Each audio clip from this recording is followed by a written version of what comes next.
Сәлеметсіздер ме достар, менің каналыма қош келдіңіздер. Каналға тіркеліп пікір жазуды ұмытпаңыздар. Мұхтар Әуезов өмірі, ақын, қонақтар. Мұхтар Әуезов 1897-1961 жылдары. Мұхтар Әуезов 1897 жылы Шығыс Қазақстан облысының Семей өңірі Шыңғыстау бауырында Ұлы Абай ауылында дүниеге келген. Мұхтар атасы Әуездің тәрбиесін алады. Тек кішкентай немересінің зеректігін, алғырлығын байқаған Әуез ата Мұхтарға Абай өлеңдерін жаттатып, сөз қадірін үйретті. Бала Мұхтар Абай рухымен ержетті, ал кейін барлық өмірін Абайға арнады. Абай арқылы әлемге қазақ деген халық барын танытты. Мұхтар Әуезов ұлы ақын Абайдың өздеріндей бала кезінен бастап өмірден кеткенге дейінгі ғұмырын жазып шықты. Абай жолы эпопеясы ғасырдың ұлы туындысы. Оны дүниежүзі халықтары оқып, ғажап деп таң қалысты. Мұхтар Әуезов ақын, ол өзінің елінің далалары мен тауларын, адамдарын үлкен эпик ақынша асқан суреткерлікпен бейнеледі. Әуезовтей кісі жырлаған халық шынымен бақытты ғой. Бержерон француз жазушысы.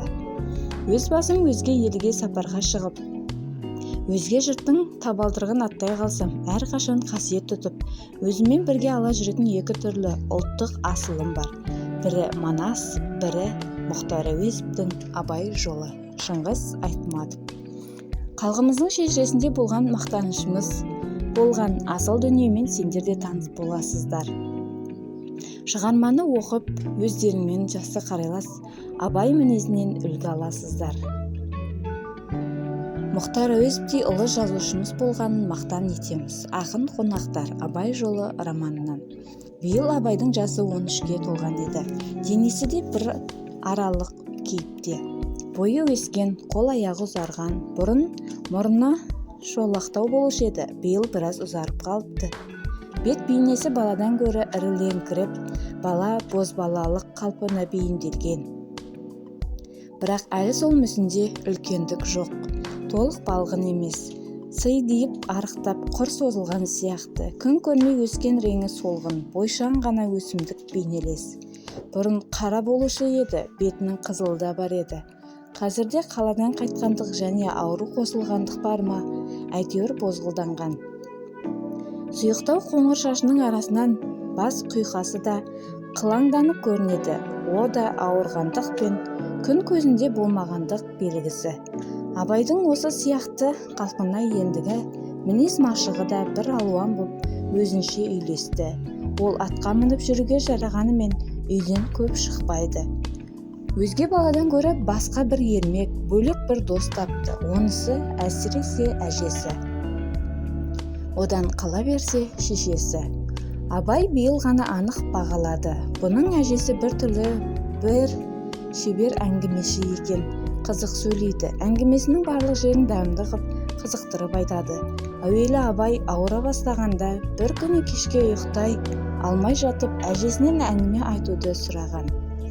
Сонда ол ойланып отырып, болдыр күн өткен, бұрынғыда кім өткен? Тек кішкене тақпақтап бастап еді. Абай соны ұғып қапты. Келесі жолы әңгіме сұрағанда әжесінің тізесінен ақырын қағып, болдыр күн өткен, бұрынғыдан кім өткен деп тағы да әңгіме тілегенін білдіруші еді. Ежелде әжесі көп ертегілер айтқан. Еділ жайық, жұпар қорығы, құла мерген бәрі де айтылды. Оның әңгімелер түсте де, кешке де, тіпті көш бойы да Абай айтқыза беретін болды. Бертін келе тәуір болып алған соң әжесінен тағы бір әңгімелер тапты. Ол осы ел ішінде зеренің бір жасынан бергі көргені, естігені жайындағы әңгімелер. Ел мен елдің шабысы, таласы жайында бірталай күндер айтты. Осыдан 20-30 жыл бұрын Найманның осы елге, осы ауылға шапқанын, сонда Бостанбек деген сөзінің асыранды баласы өлгенін және Найман қолынан осы ауылға тұтқынға түсіп жыл жарымдай кісінде жатқан Қожаберді деген ақын жайын айтады. Соның көп өлеңін шұбыртады. Басқа да қара шор шапқан сияқты шабысты, жортуылды айтады. Тағы бір күндер мамыр, еңлік қайғыларында айтып береді. Абай қажымай, жалықпай, ылғи ғана ынтыға тыңдайтын. Кейде әжесі шаршап айтпай қойса өз шешесіне жабысатын. Ұлжан да көп әңгіме білуші еді, және ол көбінесе өлеңді, сөзді жиі айтады. Оқымаған шешесінің әлі күнге ұмытпай, білдірмей сақтап жүрген зейініне таң қалады. Нелер ескі заман жырларын, айтыс, өсиет, әзілдерінде көп айтып береді. Екі анасын көңілдендіріп, тағы айтқызу үшін кейде өзі қаладан әкелген кітаптарының ішінен Жүсіп, Зылиха сияқты қиссаларды оқып береді, әндетіп, мақамдап қояды. Шешелеріне ұғымсыз болған түрік тілінің жеке сөздерін жолшыбай қазақшалап отырады. Осымен қайта көңілдендіріп алып, ескі әңгімелерді тағы айтқызады. Сондай шеше әңгімелеріне бар пейілін беріп жүрген. Күндердің бірінде бұл үйге екі бөгде қонақ кеп қонды. Бірі қартаң, бірі жас қонақ. Жасын Абай біледі. Таныған жерде қуанып кетті. Ол былтыр жайлауға келіп осы үйде 3 күнде жатып, қозы көрпеш баянды жырлап берген Бай Көкше деген жыршы. Қасындағы қартаң кісіні Абай өзі білмегенмен, шешесі әбден таниды екен. Қонақтармен жай сұрасып, амандасып болған соң Ұлжан Абайға қарап жымиып, «Ал балам, әжеңмен екеумізді қажай беруші едің, әңгіме, жырдың дүкені, міне жаңа келді. Мына кісі Барлас деген ақын» деді. Шоқшалау келген, ақсақалы бар, келбетті келген зор дауысты ақсары кісі. Барлас Абайға салғаннан ұнады. Білгенін ішіне бүгіп үндемей отырған өзге үлкендердей емес.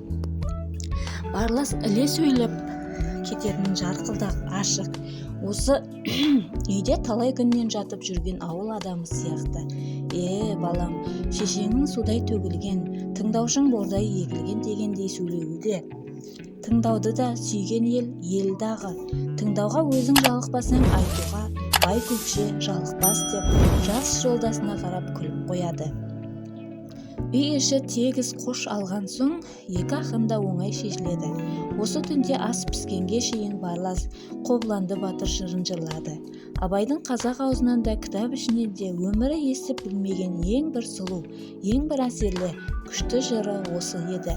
Барлас жырын бітіріп қол жауғалы қамданған уақытта Абай: «Мұны айтқан кім, осы өлеңді шығарған кім екен?» деп бағанадан бері өзін сүйсіндірген ақынның атын білмек еді. Әріден келе жатқан деседі-ау балам бұның түбін, деді. Қобландының қоштасқаны, Тайбурылдың шабысы, Қазан мен Қобландының жекпе-жегі Абайды әсіресе еліткендей болатын. Жатқанда көпке дейін қызып ұйықтай алмады. Ертеңінде Ұлжан Барлас пен Бай Көкшені жібермеді. «Жүрмеңдер, асықпай, әлі біраз күн қонақ боп жатып кетіңдер», деді. Бұл Абайдың тілегі. Тілі ұғымды, өмірі таныс болғаннан ба, немесе Барлас пен Бай Көкшенің кезектеп айтқан жырларының кейде шырқаған, кейде қалқып баяулаған, кейде лекітіп соқтырып, ескектете желген әннен бе, бебеу қаққан қоңыр майда домбырадан ба, қалайда болса Абай бұл күнге шейін өмірінде дәл осы Барлас, Бай Көкше баян еткен дастан, жырларға барабар еш нәрсе естпеген сияқты болды. Күндіз де, түнде де Барластардың қасынан шықпайды.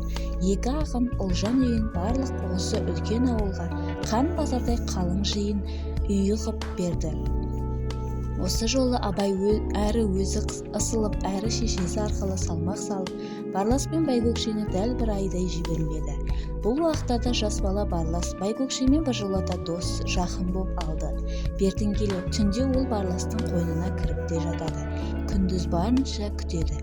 Мұның ұғымтал зеректігіне қатты риза боп, шын сүйінген Барлас бір оңашада жай ғана тақпақтап: «Шырағым, ер жетерсің, ер жетсең сірә не етерсің, алысқа шырқап кетерсің, шыңдасаң шыңға жетерсің», деп кеп Абайға домбырасын ұсынды.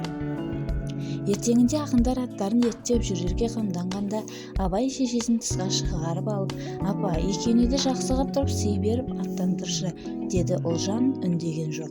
Қонақтар қымыз ішіп болып енді қоштасарға келгенде Ұлжан Барласқа қарап бір сөз айтатындай пішін білдірді. Қонақтар іркіліп қалған еді. «Мынау балам оқудан қайтқалы сүле науқас боп арыла алмай қойып еді. Сендер келгелі жақсы сөздеріңмен ем әкелгендей болдыңдар. Қадамы құтты қонақ болдыңдар», деді. Абай шынында да дәл осы кезде өзін-өзі бір сырқаттан құлан таза болып алғандай, нық бір қайрат жиып алғандай сезінді. Шешесі үндемесе де, ашып айтпаса да, білгіш, танығыш, сыншы сияқты көрінді. Ол бөгелсе де сөзін бітірген жоқты. «Тағы да келе жүріңдер, анау кәрі әжесімен бізді де көп сейілттіңдер, жолдарың болсын. Келген сапарларыңа тыста бір азырақ ырым байлаттым, ала кетіңдер, риза қош боп аттаныңдар», деді.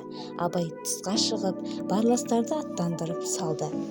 Абай шешесіне риза боп қуанып кеп, бұрынғы бір кішкентай күніндегі еркелігіне басты. Ұлжанның мол денесін қапсыра құшақтап, қатты қысып, бетінен, мұрнынан, көзінен қайта-қайта сүйді. Әңгіменің соңы.